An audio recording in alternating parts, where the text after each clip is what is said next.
Ooh, bad times.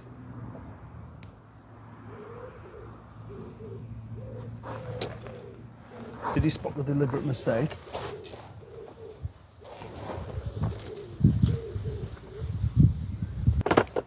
Here's the plan.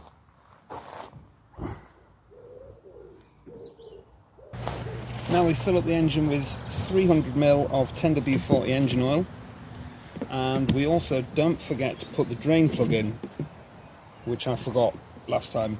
I've just done that and got it everywhere. So I hope I've got 300ml left. Now I believe the spec is 300 to 350, and there's definitely some left from last time in there. So I'm going to keep it at 290 for now, and I'm actually more worried about it being over rather than under.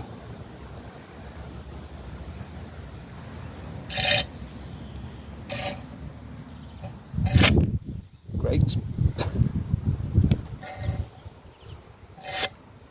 quite unwieldy, that thing.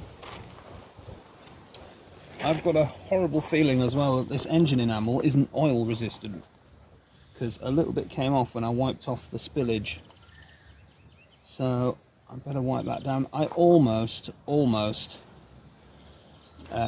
lacquered it with oil and fuel resistant lacquer, but I thought, no, this will be oil and fuel resistant. I don't want to risk it by the two paints reacting or whatever, so I didn't bother. And I'm beginning to wish I had. Anyhow,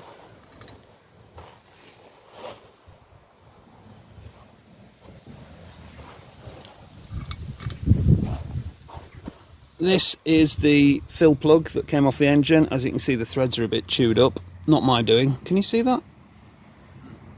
Yeah, they're a bit chewed up, whereas this one, which came off the other cover, is brilliant. So that's going in.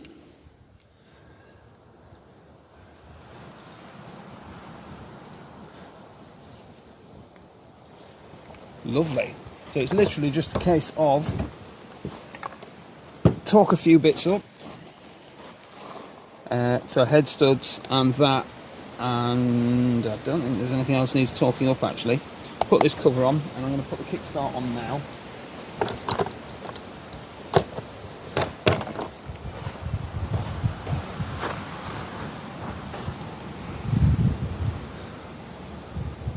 I'm not even going to paint it, I'm just putting it straight on. You can't see that, can you? What am I doing?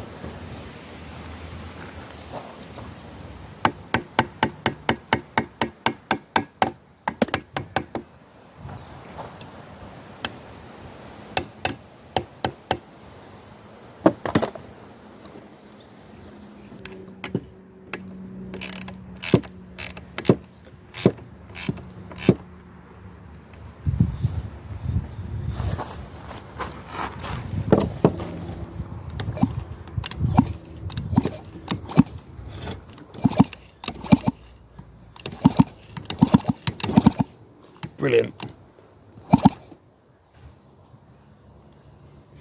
Don't know why the kickstart's not returning, but I'll deal with that at a later date.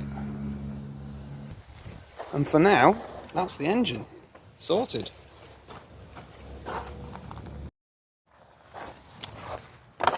Right, so I'm going to take these screws out again.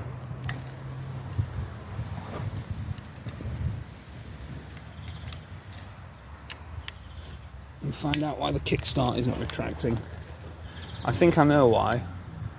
Because when I had it this way up without the kickstart on, I think I pushed the kickstart shaft in because it sticks out, and it was obviously putting weight on it.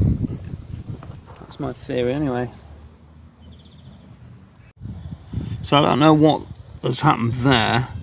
I'm assuming that was something to do with me assembling it and things bashing into each other, probably as I was putting this on actually. Anyway, I'm just going to put it back together once I've removed that loose bit and hope that it works just fine.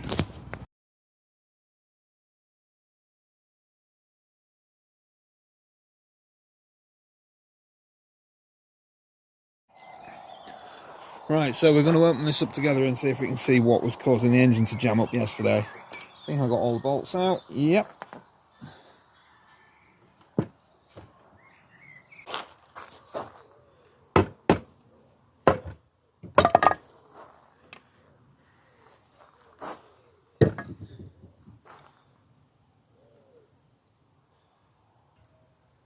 Ooh. Okay.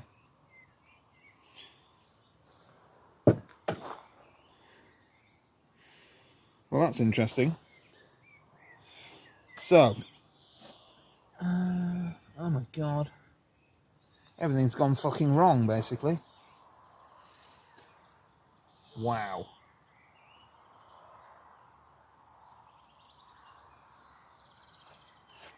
This is carnage. So the first thing I noticed was that this was just floating on top. I can't remember if that's where that came from, but it struck me as a bit weird. This is not good. I had trouble. Well, that's even worse now, it's run off. I had trouble getting that circlip to seat in the first place. And clearly it didn't seat that well because... Yep. There's all bits of rubber on the inside of there. Next problem. This has exploded. The nuts down here, which that and the woodruff keys in there as well, so they were presumably what was jamming up the kickstart. There's bits of rubber cushion drive in here as well. Get all these out. There's probably more. There's a deeper bit there. Don't know if you can see, but around the side of this kickstart quadrant, this bit goes a lot deeper, so there might be other detritus in there, I don't know. Here's the woodruff key.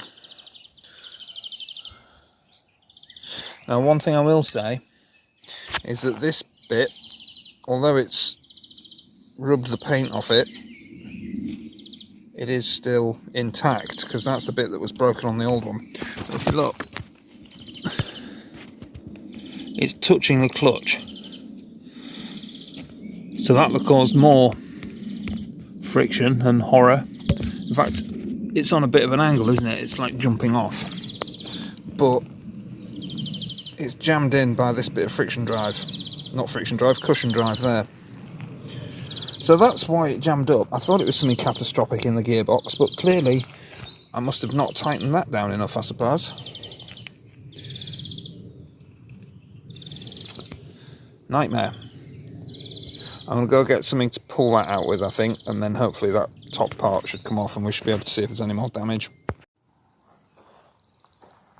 Right, so I think everything we need to repair it is already available from the red bike that I've dismantled to get that part out of. So we do already have that. The woodruff key, I've already filmed this once and my camera didn't record it for some reason, but the woodruff key fits in the slot perfectly still, so that's alright. So, somehow, I need to get it all back together in a way that it's not going to explode again. I'm guessing the torque setting on that was a big problem, and the fact that the stack of components that go on here seem to be a bit too thick to get the circlip on. I was really struggling with that circlip because there wasn't quite enough room and I was compressing things, it still wasn't doing it. So I think the best bet probably would be to try and just put it back together and torque everything up right and double check an exploded diagram and make sure that everything's in the right order and try it again. So let's do that. Right, so all we can do is try, really, isn't it?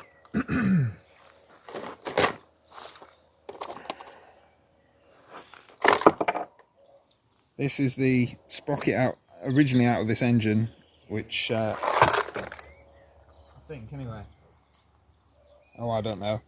One was out of this engine, one was out of the red engine. This one's still got the rubber bits in it. So let's go with this one.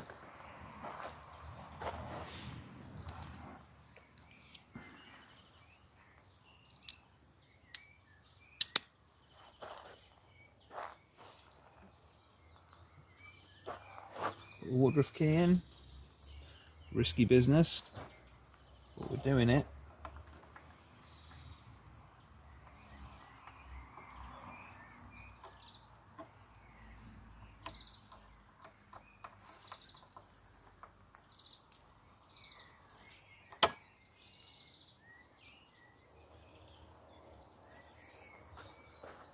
From the diagram I've just looked at, it turns out that this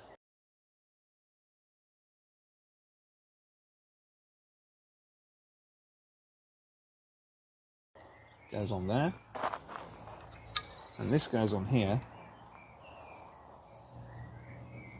and that's tightened to 30 Newton meters. I'll do that at the end.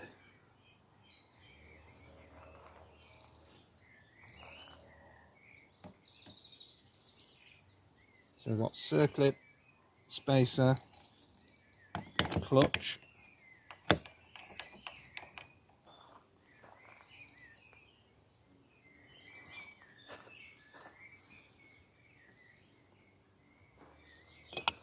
clutch bell,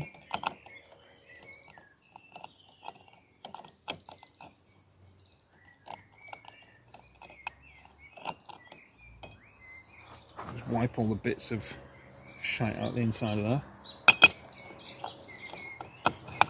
Clutch bell. Now you see that is, let me just go get something. So with the clutch bell back on, it's possible to see that actually that circlip groove now is spaced correctly to put the circlip on.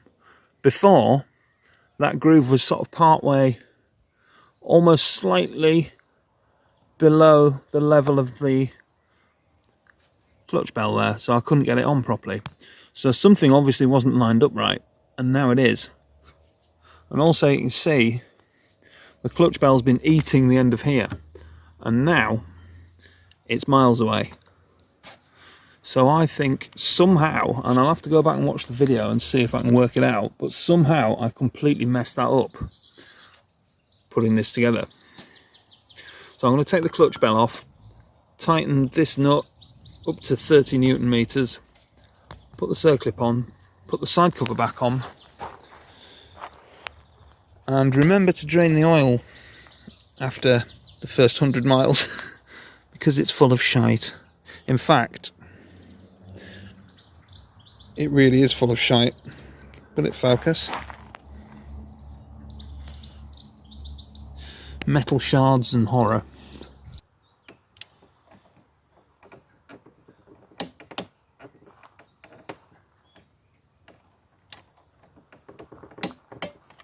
Newton meters, there we go. Now the clutch bell.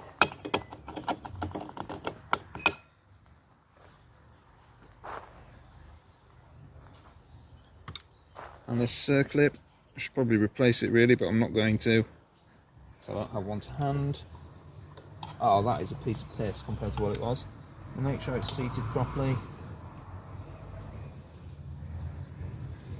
That is actually a bit looser than I'd like. I'll go see if I've got another one. Here we are with a fresh circlip. I think it's the same size, so this one can 0121. This one's got a lot more spring in it.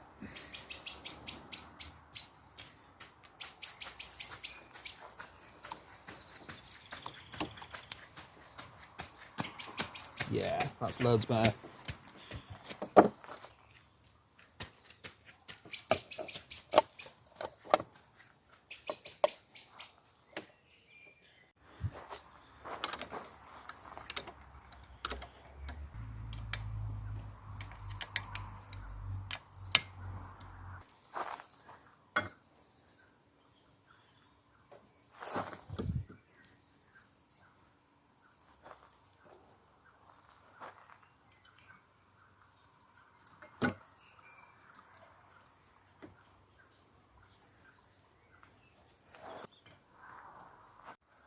Right, so I think we're about where we were yesterday, or where we thought we were yesterday, so let's try it out.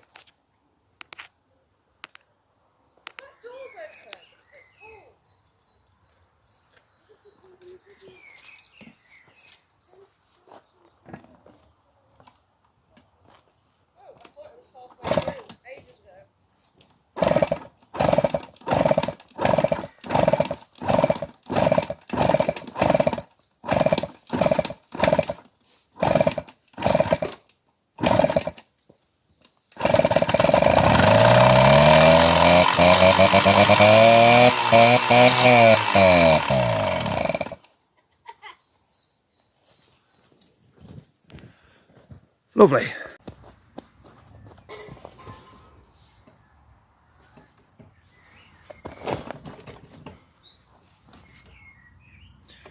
So technically we do have some sort of front brakes then. They're just not very good.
And for a little ride out to look at a sinkhole.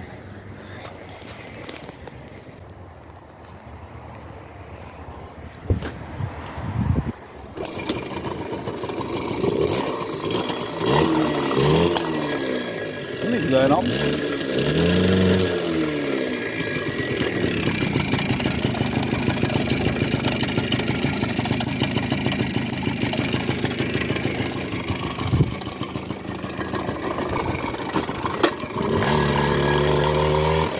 So I've been riding this bike around for a couple of weeks now, and there's several pros and cons I'd like to share with you. So we'll start with the pros. I love that it's so lightweight and easy to chuck around. I really like that it can be dismantled and it can go in my... I've now got a van. Like, the whole point of this was to fit it in the car, but now I've got a van. So it goes in the van really easily. It fits in cars well. It's just really good generally for taking it places. It'll be a great rally bike. Naughty, but there's a sinkhole down here. Let's go have a look at it.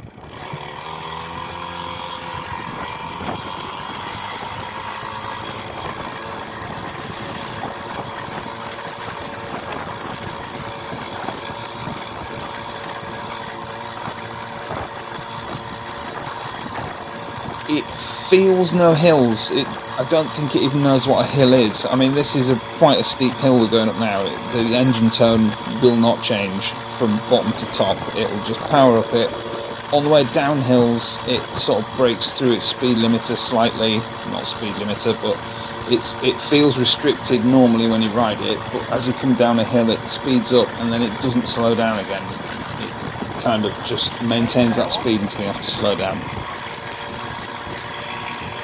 So those are the pros. There are unfortunately numerous cons, the first of all being fuel consumption. So my work is about 13 miles from home, door to door.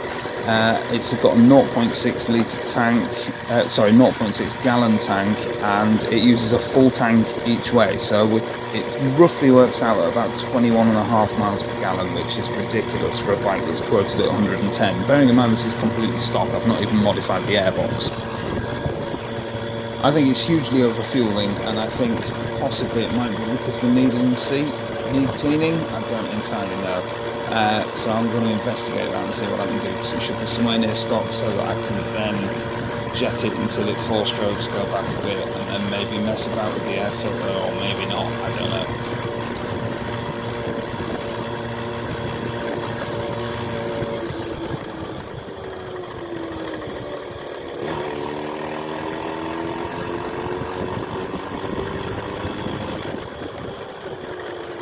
problem with this is the brakes are terrible.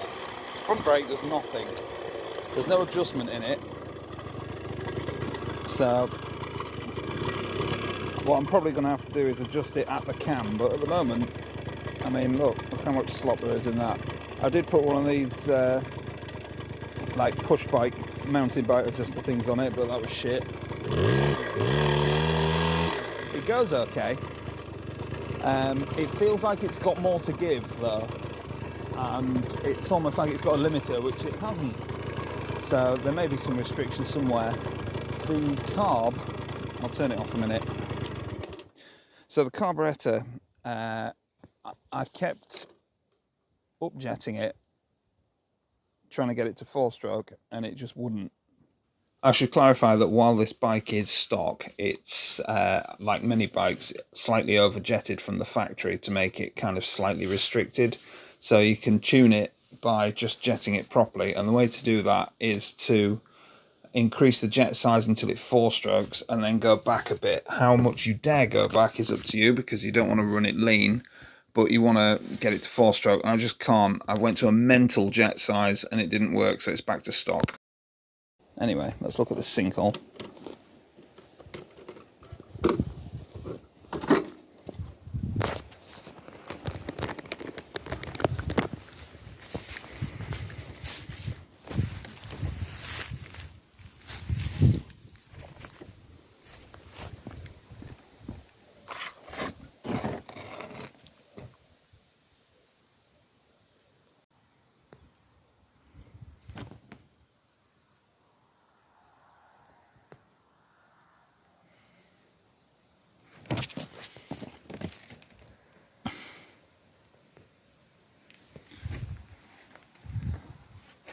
That'll sort it. One's going to fall down there now. It's like one of those bear traps with a pit. Anyway, time to go.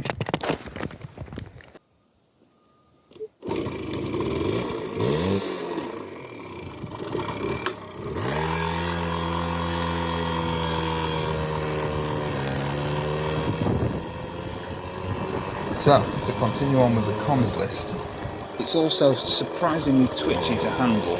Like the Tomoses, I can let go of the handlebars and it just tracks nice and straight, whereas with this thing, I don't know if they're all like that, but it just feels dead twitchy. If I take one hand off the handlebars to indicate even, it just feels like I'm going to face plant at any second. The bike's going to go out from under me, so that's also an issue. The lack of brakes is terrifying. But I am going to sort that by adjusting it on the cam, off camera. There are, there's a couple of little niggly things like that, but it's not going to take a great deal of doing. And basically, I think I can have a decent bike. This may well be the last video you get on it. So, yeah, thank you for watching this whole series, if you've watched the whole series. I'm now going to mess about on it for a little bit longer until the end of the video with me and my mate. And then at the end of the video I'll pull into my work and set about adjusting the brake cam, although I don't show that bit. But yeah, thank you very much. See you later.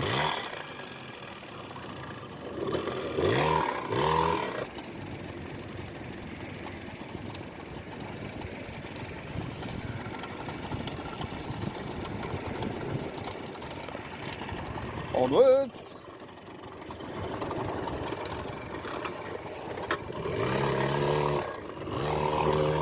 It's just the most super light bike ever.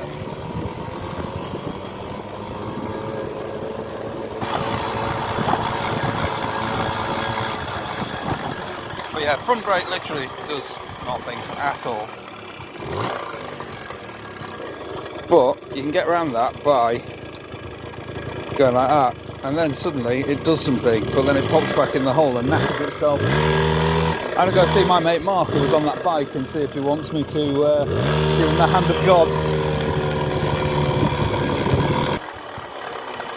Brakes are good.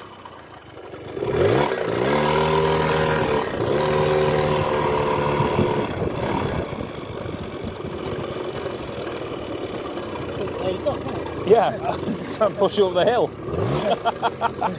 But then we had a tow rope. Yeah, it's closed off, but did you see that sign that was on the floor in there? You can lift that up, there's as a. I'll show you. We'll go have a look if you like. So they're all there, aren't they? Oh, are they? There, Oh, they weren't a minute ago. oh, yeah, it's two workmen. Oh, they probably saw me fucking about with it. Oh, right. There's the stop barrier. Yeah. Then there's two workmen. Ah. Yeah, they're probably having their lunch thinking. Who's that fucking twat? Yeah, I took some photos down the hole anyway. Oh. They probably saw me go, oh, that mate, it's him, that mate. No, it wasn't me, the other way. Yeah, well, yours is louder than mine. My brakes were sort of Mine are, well, look. Mine are great. I need to adjust the cam on the front one because it has no movement. I might do that in a minute. We've been doing 7mm socket. Wow! Pound socket. Yeah, fucking snap-on socket to move that little tiny bolt. Do you want to push up the hill? You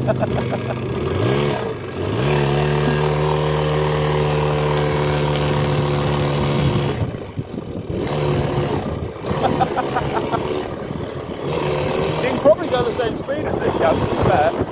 I don't know about downhill. You'll probably win me downhill.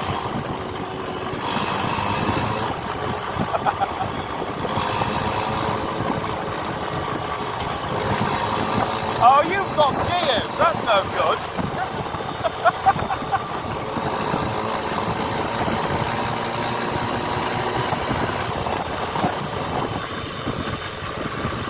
It's quite fun on a closed road, isn't it? Going two abreast. Like proper bicyclists.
Never ridden under a bus before.